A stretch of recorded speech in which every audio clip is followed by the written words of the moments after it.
Nih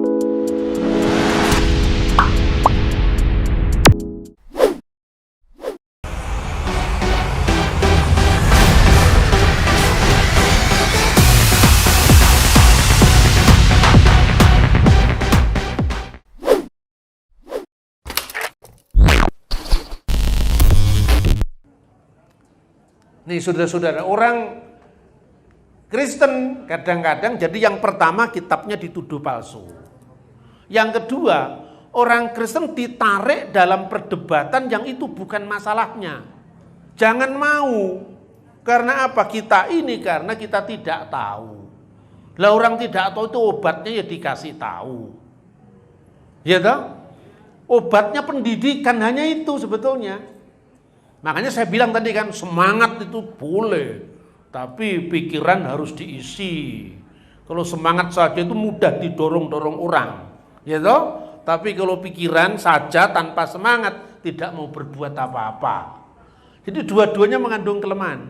Pikiran tanpa spirit yang menyala-nyala, takut melangkah. Terlalu banyak perhitungan. Tapi kalau semangat saja tanpa pikiran yang cerdas, mudah dorong-dorong, mudah dihasut, akhirnya konflik. Makanya mengasihi Tuhan kata Yesus tidak hanya dengan hati, tapi juga dengan akal budi harus berimbang. Ya ini saudara-saudara, apa yang menjadi masalah?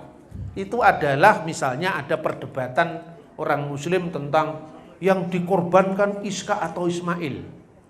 Terus Anda diajak berdebat, loh kok ya mau, itu bukan masalah kita kok.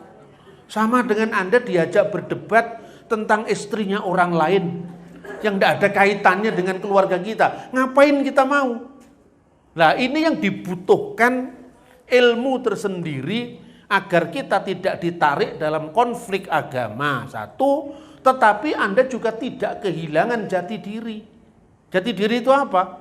Itu istilahnya Pak Harto dulu itu sedikit-sedikit ngomong jati diri. Identitas kita ini loh tidak hilang. Kenapa? Dalam Islam, ini pun juga jangan disalahpahami saya ngurusi agama lain. Saya sekedar cerita, kalau nggak percaya dicek sendiri sana. Yaitu, dalam Islam, Al-Quran tidak mencatat siapa anak yang nyaris dikorbankan oleh Ibrahim. Itu enggak ada itu. Dalam surat Asy-Syaffat itu, Quran menyebutkan cuman fabasyarnahu bigulamin halim, dan telah diberikan kabar gembira kepadanya dengan anak yang sabar, anak yang soleh, anak yang penyantun. Hanya itu teksnya.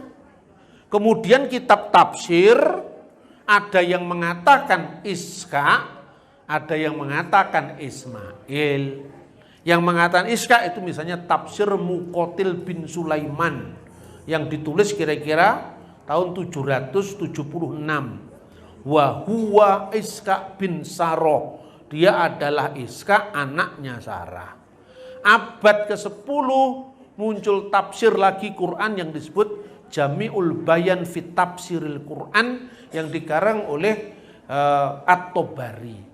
Dalam tafsir At-Tabari ada hadis yang mengatakan Iska yang nyaris dikorbankan. Ada hadis yang mengatakan Ismail yang nyaris dikorbankan. Itu agama Islam.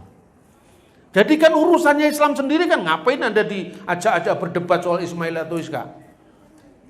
Alkitab kita ya, semua naskah kunonya mengatakan Iska, tidak ada Ismail satupun. Dan bukan hanya naskah kuno Alkitab yang di tangan orang Kristen. Naskah kuno Alkitab yang di tangan orang Yahudi, yang di tangan orang Samaria, semuanya Iska. Jadi kenapa kita mau ditarik dalam perdebatan yang bukan wilayah kita? Jangan mau ngurusi istrinya orang. Urusi istrimu sendiri, anak-anakmu sendiri. Kita ditarik ke ranah konflik yang karena kita tidak berpengetahuan, kita mau. Kalau saya diajak ngomong, ya sudahlah kamu selesaikan dulu. Di kami tidak ada masalah, Kak. Kami diajak debat untuk apa? Terus